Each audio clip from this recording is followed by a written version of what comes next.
where it started crumbling down is a friend of mine needed some money. I gave him $5,000. He paid me back in $5,000 worth of raw cocaine.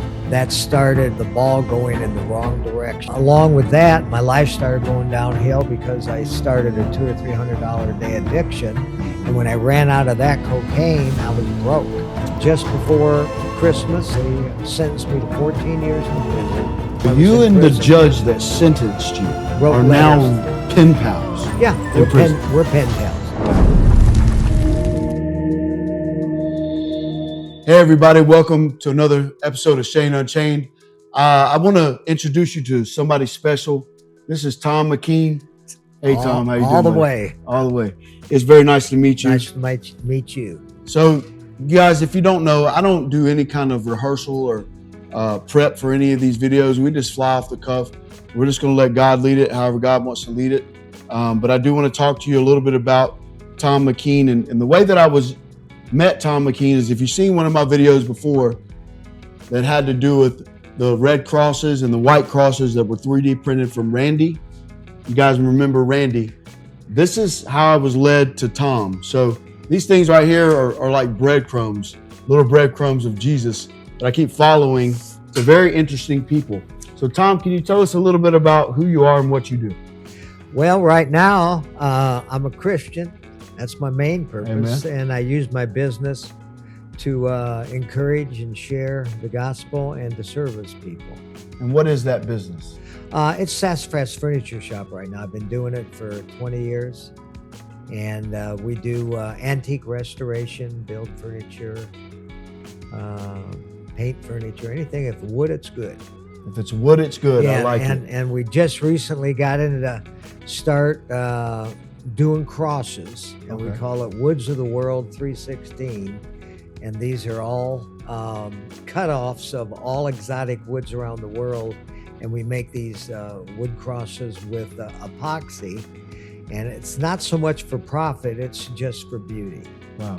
And so if I drop some information at the end of this video about these wood crosses, can someone just order them? How does that work? Yeah, call me or order them.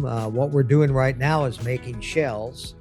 And then a lot of my customers right now are telling us what they want to put in them. And what I mean is, when you see the cross, you'll understand we put in 2-part epoxy, so they can pick the colors and pick what they want to put in them. Absolutely. So, well, that's very interesting, and I'll definitely try to drop that for people to be able to see this beautiful woodwork that you're doing. These crosses are beautiful. I've seen them, guys. So, but what I want to get into now is I want you to tell us a little bit about how you got to this place with Sassafras. I mean, what is the backstory? Tell us a little bit. Backstory is I lost my parents by the time I was 17, natural death, and really had a big void in my life. But and I filled it and got into the entertainment business when I was 16, and it just spiraled, and worked with a lot of national entertainers. I was a disc jockey in big cities for quite a few years. Okay.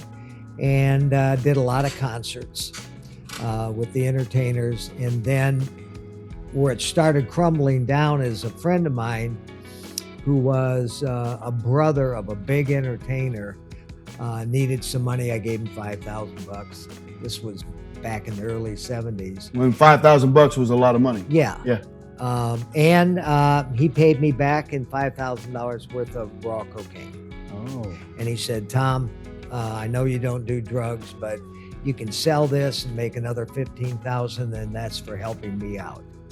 And that started the ball going in the wrong direction. Seemed like a good business opportunity at the time. Yeah, but I didn't know any drug dealers, didn't know any, especially cocaine. You're starting out in that. And so the first thing I did, which was stupid, was try it. Yeah.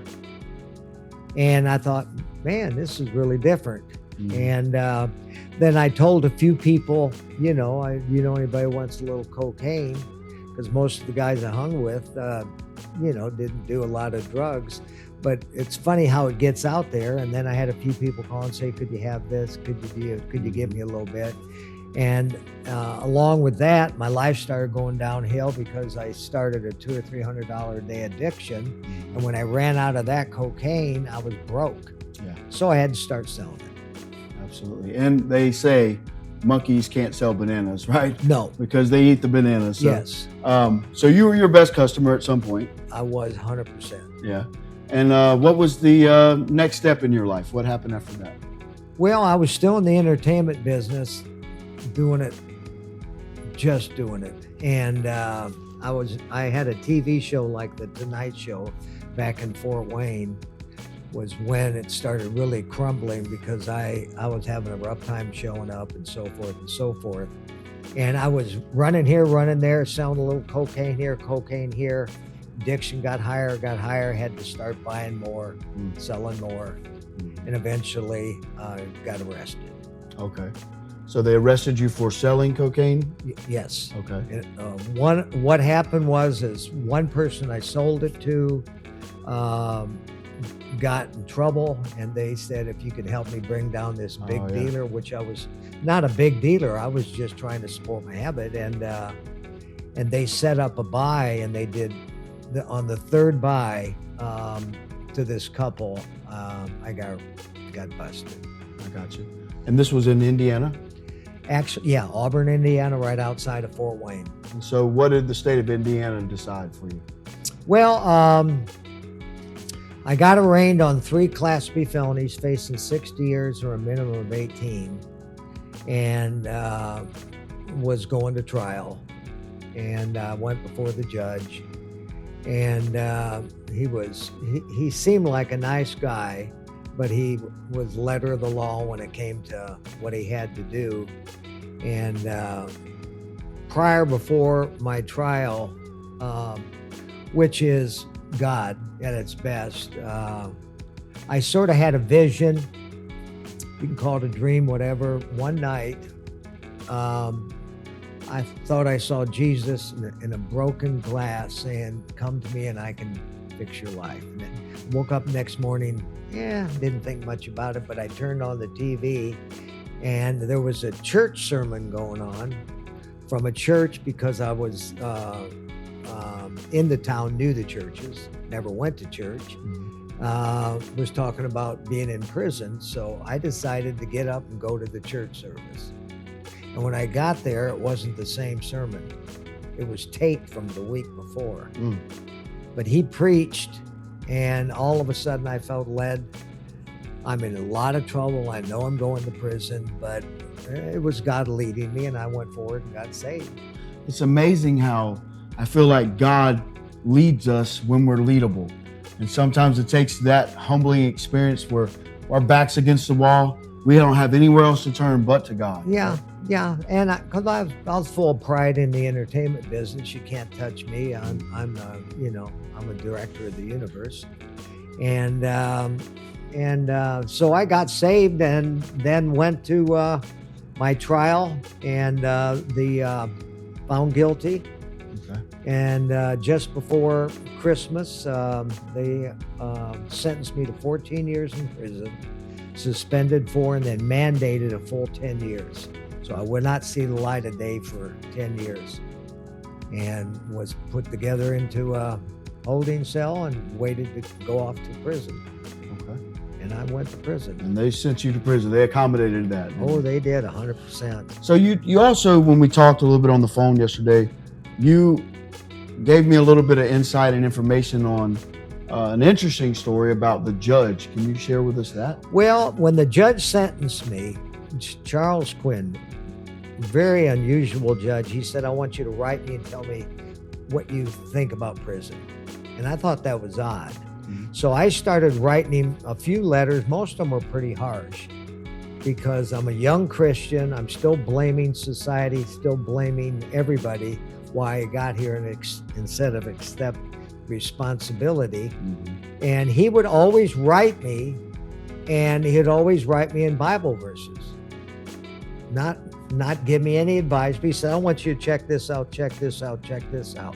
Well, we did this for, I don't know, maybe 18 months while I So was you in and prison. the judge that sentenced you wrote are letters. now pen pals. Yeah, in prison. we're pen pals. Wow. I'm sharing what prison's like and what God's doing in prison. And that's why I've got a second book coming out, because there was too much going on with God and me in prison, and I wouldn't have changed it for anything in the world. But that's another day. Okay. So you guys are writing back and forth. You're sharing your experience with him, with him about your prison stay. He's sending you back scriptures. Yeah. And you're studying the scriptures. Oh, studying a lot. And then, I met a lot of lifetime guys there that had too much peace to be in there. Yeah. And they were my mentors. So, and I was very thankful for them. Yeah, absolutely. So what was the next? Did you spend 10 years? No. After about 20 months, all of a sudden, they woke me up one morning and got me out of my cell, took me back to Auburn, Indiana. I had no idea except that they're going to sentence me to more years because I did a lot of crimes. Right. Nothing like killing anybody, but a lot more drug dealings and stuff. Yeah, you're like paranoid. Some of your past was catching up to you. Yep. So I went there, and my attorneys showed up and said, "Why are you here?" I said, "I don't have an idea. You don't."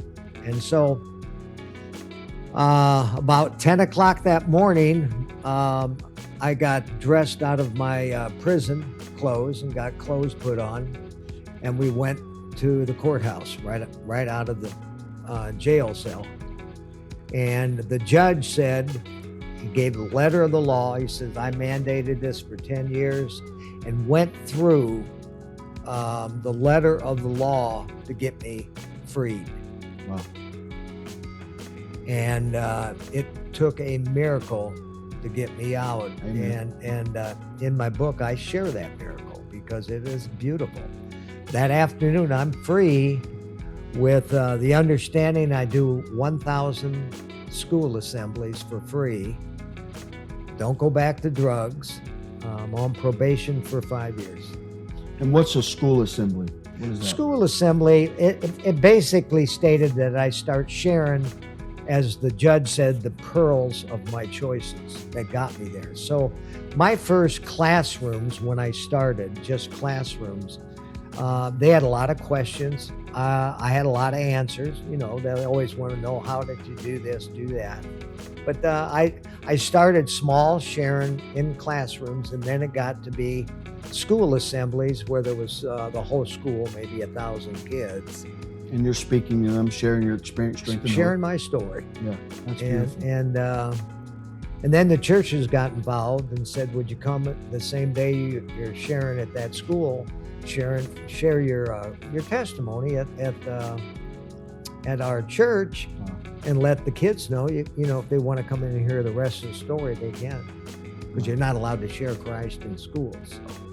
So you went from being in the entertainment industry to selling cocaine, to doing cocaine while trying to sell cocaine, to getting busted, to looking at a 10-year bid in the Indiana State Prison, to befriending the judge and becoming a pen pal, and then the judge somehow, through the letter of the law, freeing you early, much earlier than your 10-year, and just contingent upon the fact that you go and share your story with children and your testimonies at church on a speaking circuit of sorts. Yep. And wow, and you've wrote a book about it.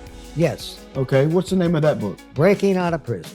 Breaking Out of Prison. Yeah. Wow. Yep. It's not so much people, when I give it to my customers, that go, you were in prison, you broke out? And I go, well, you got to read the book. My prison was my life. Mm-hmm. It was drugs. It was sin. That was your bondage. Absolutely. Yeah. You got free in prison. Yeah. I was, I sort of had a little bit of sadness that I got released, because I left a lot of good friends for the first time in my life. Wow. I had all phony people on the outside. So, what an amazing story. I do want to drop also the title to this book and how you can get this book. Now, I'm under the impression that people can just get this book. You're not charging for this book? No.